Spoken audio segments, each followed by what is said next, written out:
ಇನ್ನು ನಾನು ಮಾನ್ಯ ಸಿದ್ದರಾಮಯ್ಯ ಸಾಹೇಬ್ರನ್ನ ನಾನು ಕೇಳಲಿಕ್ಕೆ ಬಯಸ್ತೀನಿ.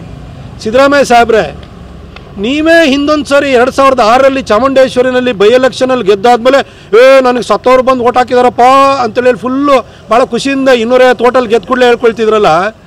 ನೀವು 83ರಲ್ಲಿ ಮೊದಲನೇ ಸಾರಿ ಗೆದ್ದವರು. ನಿಮಗೆ ಚುನಾವಣೆ ಹೆಂಗೆ ನಡೆಯುತ್ತೆ ಅಂತ ಗೊತ್ತಾ? ರಾಹುಲ್ ಗಾಂಧಿಗೆ ಅಂತೂ ಗೊತ್ತಿಲ್ಲ. ರಾಹುಲ್ ಗಾಂಧಿಗೆ ಏನು ಕರೀತಾರೆ ಅನ್ನೋದು ನಾನು ಪದೇ ಪದೇ ಇಲ್ಲಿ ಹೇಳಬೇಕು ಅಂತ ಹೇಳಬೇಕಾದ ಅಗತ್ಯ ಇಲ್ಲ.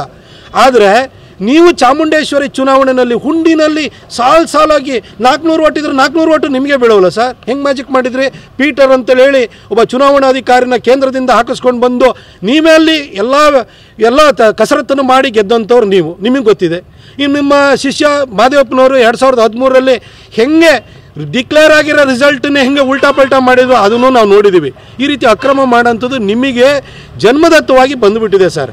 ನೀವು ಆ ರಾಹುಲ್ ಗಾಂಧಿ ಮಾತಿಗೆ ನೀವು ಧ್ವನಿಗೂಡಿಸ್ತೀರಲ್ಲ, ಇಲ್ಲಿರುವಂಥ BLO ಇಂದ ಹಿಡಿದು ಡಿಸ್ಟಿಕ್ ಎಲೆಕ್ಷನ್ ಆಫೀಸರ್ವರೆಗೂ ಎಲ್ಲರೂ ನಿಮ್ಮ ಸರ್ಕಾರ ಪಗಾರ ಕೊಡುವಂಥ ಅಧಿಕಾರಿಗಳಲ್ವೇ ಸರ್?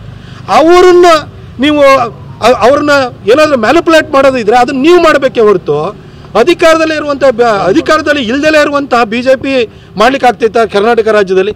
ಆಯಿತು, ಮೊನ್ನೆ ಬೈ ಎಲೆಕ್ಷನಲ್ಲಿ ಚನ್ನಪಟ್ಟಣ ಇರ್ಬೋದು, ಅದು ನಿಮಗೆ ಸಂಡೂರು ಇರ್ಬೋದು, ಅದು ಶಿಗ್ಗಾಂವಿ ಇರ್ಬೋದು, ಸಾಲ ಗೆದ್ರಲ್ಲ ಸರ್. ಆವಾಗ ಮ್ಯಾನಿಪುಲೇಷನ್ ಆಗಲಿಲ್ವ ಸರ್? ಅಥವಾ ಆಗಲೂ ನಾವು ನಿಮ್ಮನ ಮೇಲೆ ಇದೇ ಥರ ಆರೋಪ ಮಾಡಿದ್ವಾ? 2023ರಲ್ಲಿ BJP ಸರ್ಕಾರನೇ ರಾಜ್ಯದಲ್ಲಿತ್ತು, 136 ಸೀಟ್ ಗೆದ್ರಿ ನೀವು. ಅವಾಗ ನಾವು ಆರೋಪ ಮಾಡಿದ್ವಾ ಸರ್? ನೀವು ಎಲ್ಲೆಲ್ಲಿ ಗೆಲ್ತೀರಿ ಅಲ್ಲಿ ಏನೂ ಕೂಡ ಎಲ್ಲ ಸರಿಯಾಗಿ ನ್ಯಾಯಸಮ್ಮತವಾಗಿ ನಡೆದಿರುತ್ತೆ.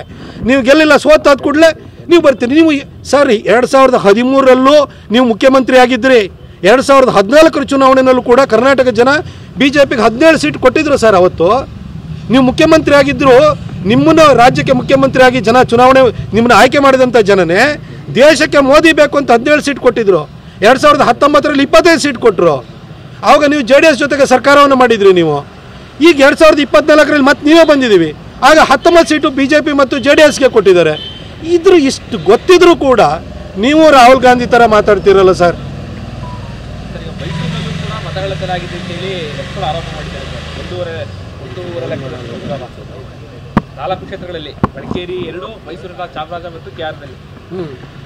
ನರಸಿಂಹರಾಜ ಕ್ಷೇತ್ರದಲ್ಲಿ ಕಾಂಗ್ರೆಸ್ಸಿಗೆ ಸುಮಾರು 76,000 ಲೀಡ್ ಬಂದಿದೆಯಲ್ಲ, ಅಲ್ಲಿ ಖಾಲಿ ಸೈಟಲ್ಲೆಲ್ಲರೂ ಕೂಡ ಹಿಂದೂಗಳ ಸೈಟಲ್ಲೂ ಕೂಡ ಮುಸಲ್ಮಾನರ ಓಟು ದಾಖಲಾಗಿದ್ದಾವೆ. ಅದ್ರ ಬಗ್ಗೆ ಏನು ಹೇಳ್ತೀರಿ ಸರ್? ಹಾಗಾದರೆ ಅಲ್ಲ, ನಾನು ಈ ಆರೋಪ ಮಾಡ್ತಿರೋ ವ್ಯಕ್ತಿ ಜೀವನದಲ್ಲಿ ಒಂದು ಗ್ರಾಮ ಪಂಚಾಯತಿ ಚುನಾವಣೆ ಗೆಲ್ಲುವ ಯೋಗ್ಯತೆಯೂ ಇಲ್ದಿದ್ದವನು. 5 ಚುನಾವಣೆಯಲ್ಲಿ ಸೋತಾನೆ. ಹಿಂದೆ ಇಲ್ಲಿ ಚಾಮರಾಜ್ಯದಲ್ಲಿ ಹಿಡ್ಗ ಇಟ್ಕೊಂಡ್ಬಿಟ್ಟು ಇಂಡಿಪೆಂಡೆಂಟಾಗಿ ನಿಂತ್ಕೊಂಡು 100 ಓಟ್ ತಾಳಕ್ಕಾಗಿರಲಿಲ್ಲ. ಆ ಮನುಷ್ಯ ಆರೋಪ ಮಾಡ್ಲಿಕ್ಕೆ ಬರ್ತಾನೆ. ಜನ ಈ ಮೈಸೂರಿನಲ್ಲಿ ಈ ಥರ ಈ ಕ್ಷುಲ್ಲಕವಾಗಿ ಮಾತಾಡೋಂಥವ್ರು, ಈ ಕೂಗುಮಾರಿಗಳು, ಈ ಉದ್ದೇಶ ಶುದ್ಧಿ ಇಲ್ದಿದ್ದಂಥವ್ರು ಅಪ್ರಾಮಾಣಿಕರನ್ನು ಗೆಲ್ಸಲ್ಲ ಅನ್ನೋದು ಸತತವಾಗಿ ಸಾಬೀತು ಮಾಡ್ಕೊಂಡು ಬಂದಿದ್ದಾರೆ. 5 ಚುನಾವಣೆಯಲ್ಲಿ ಹೀನಾಯವಾಗಿ ಸೋತಿರುವಂಥ ವ್ಯಕ್ತಿ ಮಾಡುವಂಥ ಆರೋಪಕ್ಕೆ ನೀವು ಹೆಚ್ಚು ಒತ್ತನ್ನು ಕೊಡುವಂಥ ಅಗತ್ಯ ಇಲ್ಲ.